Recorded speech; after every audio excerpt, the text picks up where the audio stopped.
I remember, I don't know, I just remember having these thoughts about, you know, being in a country where women were seen as the kind of stay at home, have children, raise your children. Yes. Men go off and do, you know, the dirty work. Very traditional kind of roles. Yeah. And obviously it made me reflect back to home, and there is no expectation from my family that I should be a stay-at-home mum, but even before my diagnosis there was never going to be that expectation.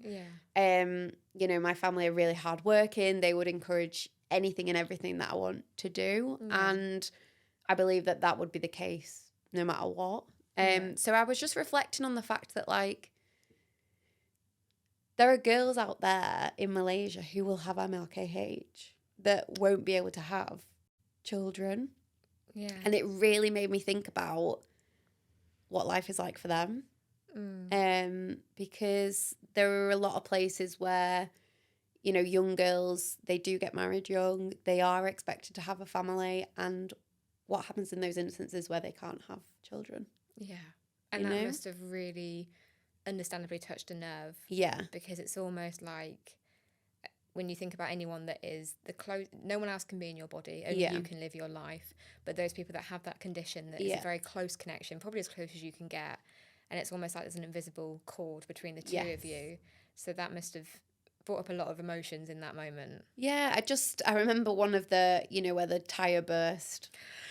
I think it was on the way to the tofu place. And all these girls surrounding me, can we have a selfie? Can we have a selfie? And they were saying, you're so beautiful. And I thought, they're so young. Like, they must have been like 8 or 9. So I was just thinking, like, say if one of them had this condition, like, what is that journey like for them?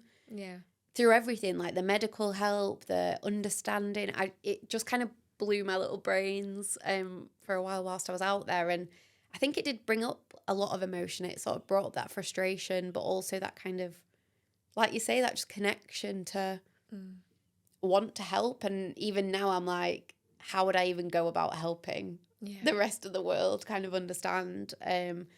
And again, like, I'm just one person who is diagnosed with one condition, but there are so many conditions out there that can affect fertility. And yeah, in our country, it is being spoken about a lot more, isn't it?